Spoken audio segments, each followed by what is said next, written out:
একেবারে তেল ছাড়া নরম তুলতুলে জালিদার সকালের ব্রেকফাস্ট। আটা দিয়ে সুজি বা ময়দা কোনো কিছুই লাগবে না, খুবই নরম সফট একদম তুলতুলে। এটা টিফিনে কিংবা লাঞ্চ বক্সে ব্রেকফাস্টে খেতে পারো। তো এটা তোমরাও খুব সহজে বানাতে পারবে বাড়িতে। তার জন্য আমার ভিডিওটা দেখতে হবে। চলো তাহলে আমার ভিডিওটা দেখে নাও।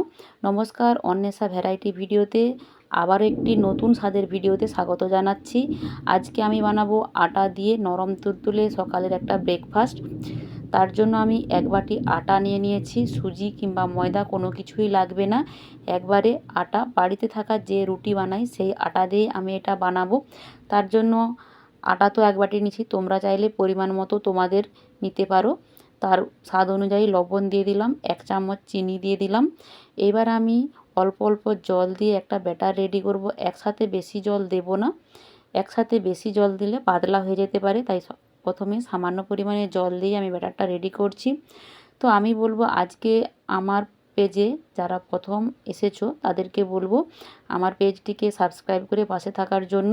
আর যারা আমাকে সাবস্ক্রাইব করে রেখেছো তাদেরকে তো অসংখ্য ধন্যবাদ। তো আমার আরেকটু জল লাগতো, তাই আমি আরেকটু জল দিয়েছি, দিয়ে একটা সুন্দর ব্যাটার তৈরি করে নিচ্ছি। এরকম একটা ব্যাটার আমার রেডি হয়ে গেছে। আর এটা বেশ কিছুক্ষণ ধরে ফেটাতে হবে, ভেতরে দলা দলা থেকে গেলে চলবে না, একেবারে মানে মোলায়েম হতে হবে। তো এটা আমার হয়ে গেছে। এবার এটাকে আমি ঢাকনা দিয়ে ঢেকে রেখে দেব। এরপর এর সঙ্গে একটা আমি চাটনি ব্যবহার করব, সেই চাটনিটা তৈরি করে নেব। তার জন্য আমি 3টে টমেটো পুড়তে দিয়ে দিলাম, এর সাথে একটা রসুনও দিয়ে দিলাম পুড়তে, আর সাথে 3টে কাঁচা লঙ্কা দিয়ে দিলাম। তোমরা চাইলে শুকনো লঙ্কা ব্যবহার করতে পারো, তো আমি কাঁচা লঙ্কা দিচ্ছি, এর ফ্লেভারটা সুন্দর হয় তার জন্য। তো এবার আমি একটা চামচের সাহায্যে টমেটোগুলোকে উল্টে পাল্টে সুন্দর করে পুড়িয়ে নেব।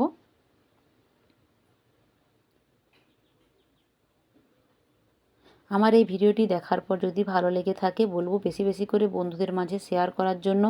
আর অবশ্যই লাইক করবে, কমেন্ট করবে তোমাদের কেমন লাগবে আমার এই ভিডিওটি। তো পোড়া হয়ে গেছে, আমি রসুনটা আগেই তুলে নিয়েছি, তারপর আমি টমেটোগুলোও তুলে নিচ্ছি এক এক করে। একটু থেকে গেছিলো তাই আমি একটু ঘুরিয়ে দিলাম। তো এবার আমি টমেটোগুলো তুলে নিলাম, আর লঙ্কা 3টেকেও পুড়িয়ে তুলে নিলাম। সবগুলোই আমার পোড়ানো হয়ে গেছে। এইবার আমি একটা কাঁচিতে এটাকে রেডি করব। কাঁচা লঙ্কাগুলো সরিয়ে নিলাম, নিয়ে এরপর টমেটোর খোসাগুলোকে ছাড়িয়ে নিচ্ছি। ছাড়িয়ে নেওয়ার পর একেবারেই ধোয়া চলবে না, তাহলে টমেটোর যে পোড়া গন্ধটা ওটা চলে যাবে, তখন খেতে একটা ভালো লাগে না। তো তাই আমি একেবারেই ধুবো না কোনো কিছুই, ছাড়িয়ে নেব শুধু জাস্ট। টমেটোগুলো ছাড়িয়ে নিচ্ছি, এবারে রসুনের কোয়াগুলোকেও ছাড়িয়ে নেব। তো রসুনের কোয়াগুলোকেও ছাড়িয়ে নিলাম। এবার আমি ছুরি দিয়ে এই টমেটোগুলোকে একটু একটু করে কেটে দেব। প্রচণ্ড গরম তাই আমি ছুরি দিয়ে করছি, এটা সেদ্ধ হয়ে গেছে, হাত দিয়ে করলেও কোনো অসুবিধে হবে না। তো ছুরি দিয়ে আমি এগুলোকে কেটে নিলাম। কেটে নিয়ে একটা মিক্সার গ্রাইন্ডার নিচ্ছি, মিক্সার গ্রাইন্ডারের মধ্যে ওই টমেটো, কাঁচা লঙ্কা আর রসুনগুলো দিয়ে দিলাম, দিয়ে একটা পেস্ট বানিয়ে নেব। অন্যদিকে কড়াই বসিয়ে দিয়েছি, কড়াই বসিয়ে দিয়ে 1 চামচ সাদা তেল দিলাম, সামান্য সর্ষে দিলাম, সর্ষেটা পেকে যেতে ওই পেস্টটা দিয়ে দিলাম।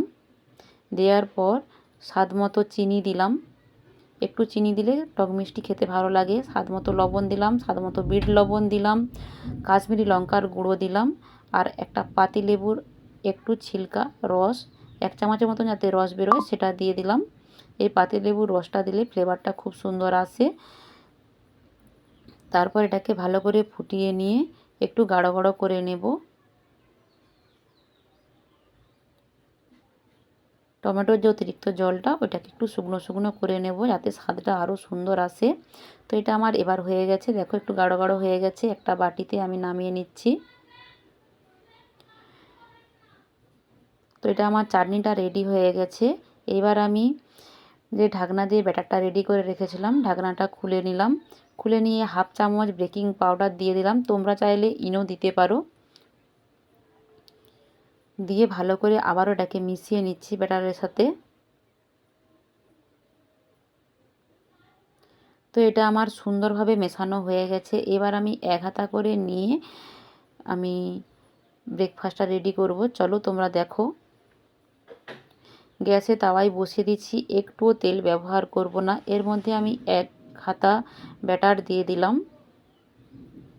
ব্যাটার দেওয়ার পর ফ্লেমটাকে একটু হাইয়ে রাখতে হবে, লো রাখলে চলবে না, একটু হাইয়ে রাখতে হবে ফ্লেমটাকে গ্যাসের।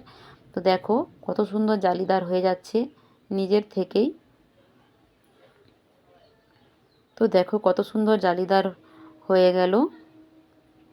তো কালারটাও চেঞ্জ হয়ে যাচ্ছে পরের পর, কালারটাও চেঞ্জ হয়ে গেছে, অনেকটাই চেঞ্জ হয়ে গেছে। ওপর থেকে একদমই শুকনো শুকনো মনে হচ্ছে, আর নিচের দিকটা দেখো কত সুন্দর কালার এসেছে, গোল্ডেন ব্রাউন কালারের। তো এবার আমি একটু পাল্টে দেব, তোমরা চাইলে নাও পাল্টাতে পারো, কোনো অসুবিধে নেই। তো আমি একটু পাল্টে দিলাম, এরপর এটাকে আমি নামিয়ে নেব।